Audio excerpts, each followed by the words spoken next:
Hi, good evening, everyone. Once again, this is Erlin Vlogger, and I'd like to thank everyone, to all the people who gave me help from the start. Uh, I know it's not easy having cancer, just like what I have. But I'm so very grateful and thankful to God because He's always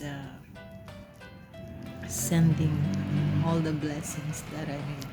And thank you so much to all the people out there who keep praying, sending their good wishes and help. I really appreciate all your help and prayers for me, and I'm hoping that one day soon I will be free cancer, and I'm not losing hope for this. I'm always praying to God that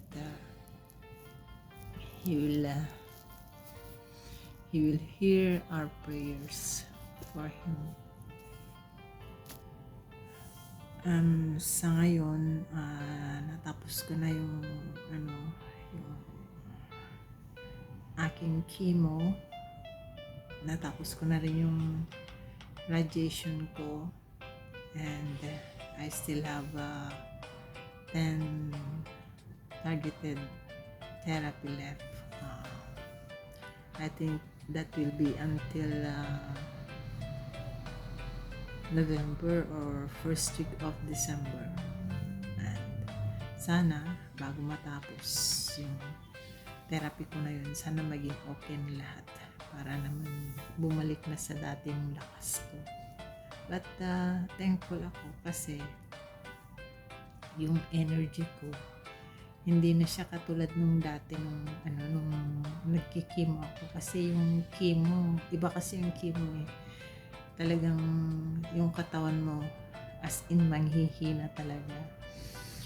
Imagine yung babangon ka, halos hindi mo itayo yung mga paa mo.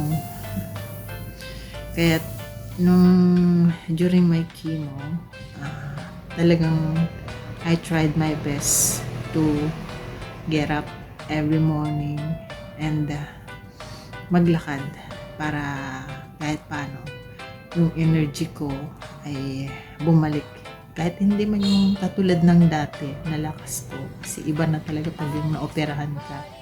After operation, parang mababawasan yung lakas ng katawan natin, yung energy. Kaya yun, so far so good.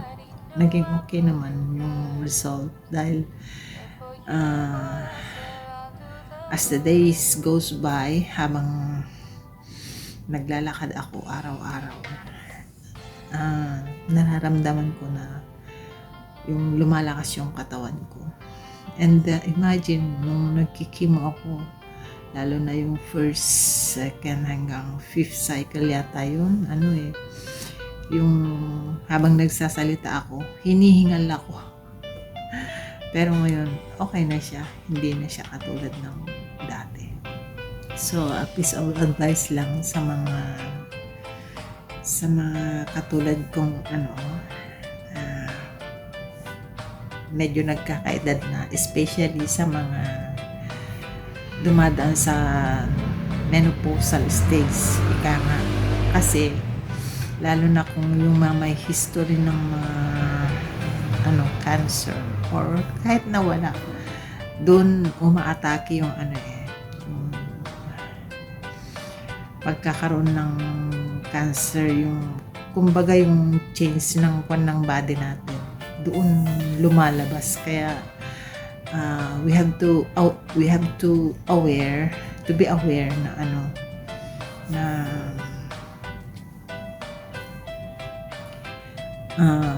lagi tayong maging conscious sa sarili natin, sa mga nararamdaman natin sa katawan natin.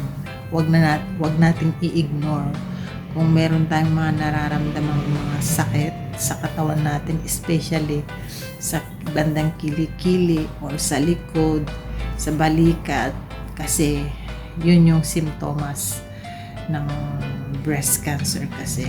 That's why I'm sharing you this guy. Dahil before, siguro kung alam ko lang na ganun yung nangyari noon, kasi before naramdaman ko na may bukol ako, siguro few months na may nararamdaman na kasi ako na na masakit, yung parang gumagapang na kirot or nangangalay kasi usually pag tayo mga nagtatrabaho, working mom, most of the time ang ating nararamdaman kasi yung minsan nangangalay yung mga braso natin. So sasabihin natin napagod, nangangalay, parang ini-ignore lang natin, di natin pinapansin, pero iba na pala yun. So that was the thing happened to me. Kaya ang payo ko lang sa mga nanay, huwag po natin ignorahin. Gawin natin every year ay magpamammogram tayo para mabantayan po natin yung status ng breast natin. Especially kung papasok tayo sa stage ng menopausal. So sa ngayon, ang targeted therapy ko ay sinasagawa every 3 weeks na lang, unlike sa chemo na every week siya noon. So ngayon yung targeted therapy is once a month na lang siya, hindi na siya kaya medyo nakakapahinga na yung katawan ko, hindi katulad noon na talagang bugbog yung yung mga kamay ko sa tusok ng karayon. Pero dito sa right palm ko, hindi naman siya masyadong kasi I mean dito sa left side ng kamay ko, hindi siya nabugbog kasi dito yung bahagi na may opera ako sa left breast. Kaya sabi ng nurse, hindi pwede.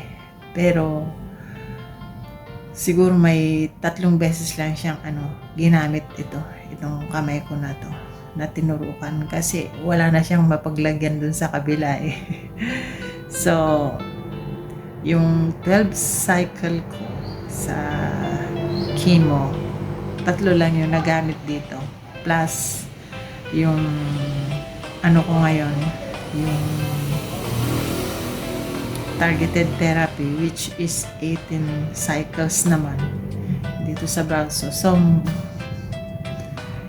sabihin na natin dito makakakuha siya ng mas maraming tusok. Sabihin na natin less than 30 less than 30 kasi 18 plus 12 siya, di ba? 30 nakatatlo na ako dito, so it's less 30 siya.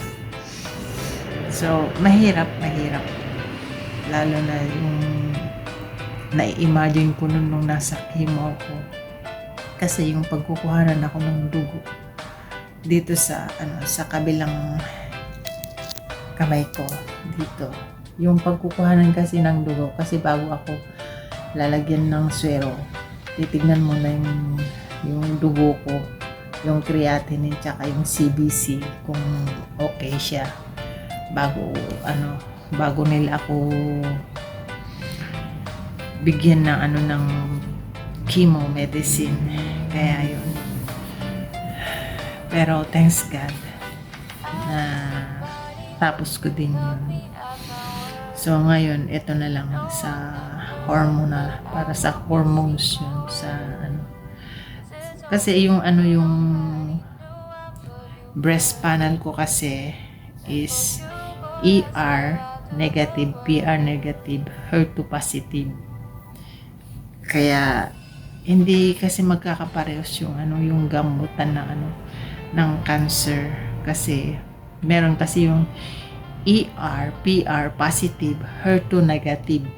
Meron naman yung triple negative, meron naman yung triple positive, ganyan. So, yung method ng gamutan, I mean cycle, hindi siya magkakapareho. Meron yung iba nakakatanggap lang ng 6 cycles of chemo, tapos 8 cycles of Herceptin, ganun. Hindi siya pare-pareho talaga. So, hopefully, in God's will, naging okay na ako. Sana. Pero, hindi ko naman, kung sakali man, mawala man ako. Sa bagay, lahat naman tayo mawawala, diba? I'm just hoping na sana, maging paano man ako sa mundo, maging maayos yung pamilya ko, ganun. Maging maayos yung buhay nila, wala naman makatapos yung mga anak ko bago man ako pumanaw sa mundo. Yun lang ang pinapanalangin ko talaga. Kasi hindi naman natin masabi, hindi naman natin hawak yung buhay natin, dahil kung talagang kukunin na tayo ng Diyos, wala tayong magagawa kasi siya yung may-ari ng buhay natin.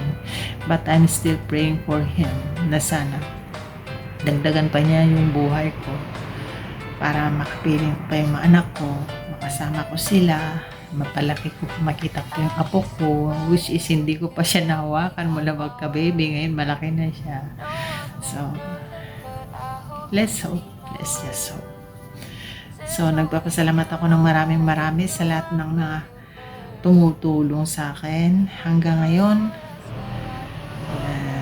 Lalo na sa aming mga kapatid sa iglesia. Tapos, nagpapasalamat din ako lalo sa aming daddy at mommy, Angelito Cabi ko, na walang sawang sumusuporta sa akin, sa mga kapatid na may tungkulin, sa mga kaibigan, sa mga relatives ko, kapamilya na umiintindi sa kalagayan ko. Nagpapasalamat ako ng maraming sa inyo. Sana bigyan pa kayo ni Lord ng maraming blessings para hindi ko maibalik yung mga naibigay niyo sa akin. Bahala na yung Diyos na magdagdag pa ng mas marami sa mga blessings na natatanggap nila mula sa Ama. Yun lang ang palagi kong pinapanalangin sa Ama. Kaya maraming salamat po sa inyong lahat na walang sawang tumutulong at nagpipray sa akin. God bless you.